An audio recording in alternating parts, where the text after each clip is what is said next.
Hello guys, हमारे दोस्त Stephen को गुजरे कई महीने हो चुके हैं। कुकी को अभी भी उस हैमस्टर की बहुत याद आती है। उसे इस बात से कोई फर्क नहीं पड़ता कि हमने उसे टॉय माउस के साथ खेलने देने या उसे खुश करने की कितनी कोशिश की।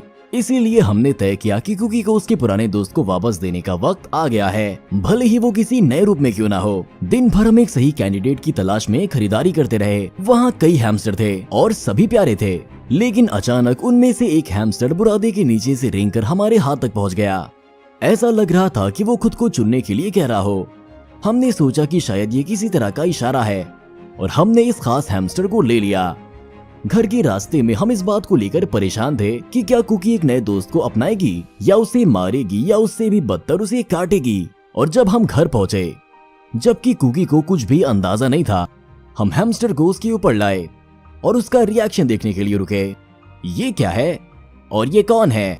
कुकी अपने नए दोस्त में दिलचस्पी दिखाने लगी, लेकिन साथ ही साथ ज्यादा रिएक्ट नहीं कर रही थी, शायद इसीलिए कि कहीं वो डर ना जाए। हालांकि शायद वो खुद ही डरी हुई थी। हैमस्टर भी डरा हुआ लग रहा था, क्योंकि वो अपनी आदत से मजबूर था और समझ चुका था कि एक शिकारी करीब है। जो कुछ हो रहा था उससे कुकी की आंखें घबराई हुई दिख रही थी। सच कहें तो हम कुकी के पास हैमस्टर को अपने हाथों से निकलने देने से डर रहे थे, क्योंकि कुछ भी हो सकता था। फिर भी हमें उम्मीद थी कि कुकी अपने मेहमान को बर्दाश्त कर लेगी। हैमस्टर जल्दी से बहादुर बन गया और बड़े कानों वाले इतने बड़े जानवर के करीब जाने लगा।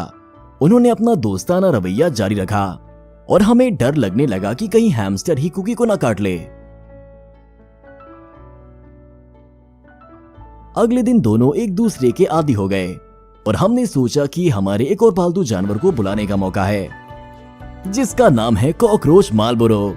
सबसे पहले हैमस्टर को कॉकरोच में दिलचस्पी थी और वो उसके पीछे भागा, लेकिन फिर वो मार्लबोरो का लावारिस घर देखकर बहक गया और कॉकरोच के खाने को सूंघने और अपार्टमेंट की चारों ओर देखने के लिए चला गया। तब मार्लबोरो ने हैमस्टर को बाहर फुसलाकर बुलाया और दोनों लकड़ी के घर के पास खेलने लगे। कुकी भी तुरंत खेल में शामिल हो गई।